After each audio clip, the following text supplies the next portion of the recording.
starting from when you begin. Thank you very much. Okay guys, so I'm Elliot and I'm running for VP campaigns. So just before I actually go on to talk about my policies, I'm just going to introduce myself a little bit. So I've been an Ulster for 4 years. I've seen a few faces about here who are in foundation with me actually. So, but I've been an Ulster for 4 years and I've been involved with the Students' Union for 3. And I've been sort of part of various clubs and societies. I've started a couple of societies including Digital Art and the one that I'm currently still chairman of, Link, which is the gaming society here on campus. And I've also been involved with sports clubs. So I've been involved with the Jordanstown Archery Club. I was president of the Jordanstown Canoe Club last year. And I've also been involved last year as the campus campaigns communications officer. And I also represented us at a conference last year. So as I started to take on these responsibilities over my time in the Students' Union, I started to realise issues, for example, like why student engagement was so low, and various other things that Ulster's actually doing to silence us. I think students here would definitely know about these sort of issues specifically. But really, our main policy areas would concern themselves with fees, internal campaigning, and student engagement. With the fees, you know yourselves, our fees are going up £100 every single year, while the Vice-Chancellor's wage increases by £50,000 to a total of £250,000, with benefits on top of that. It's completely unfair, it's completely unjust, especially when the average wage in Northern Ireland is 20 grand. That just puts it in perspective.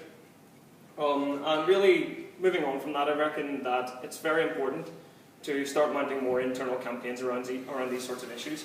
Our societies only saw 0.002% of total Ulster spending last year. That's 0.002 of a penny for every pound that Ulster spends.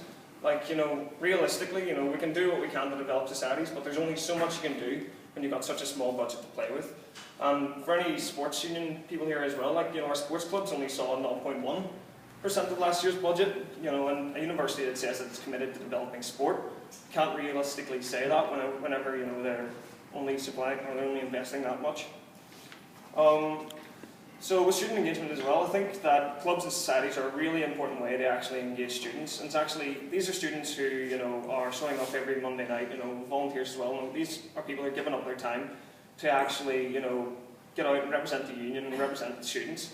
And I think that it's a very important part of future campaigns to actually make use of these people and actually help promote these groups better to the wider student body in order to promote their growth and hopefully to promote action on the ground within the Students' Union.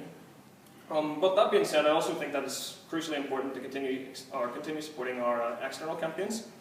So we're supporting NUS-USI campaigns for marriage equality, against the conscience clause, and against Dell cuts. And I think that it's also massively important to continue supporting all of these campaigns while also creating new internal campaigns to raise awareness of some very important issues. So yeah, remember to vote for Elliot Lyness for VP campaigns next Monday, Tuesday and Wednesday, and you can do that through the university portal. Thank you.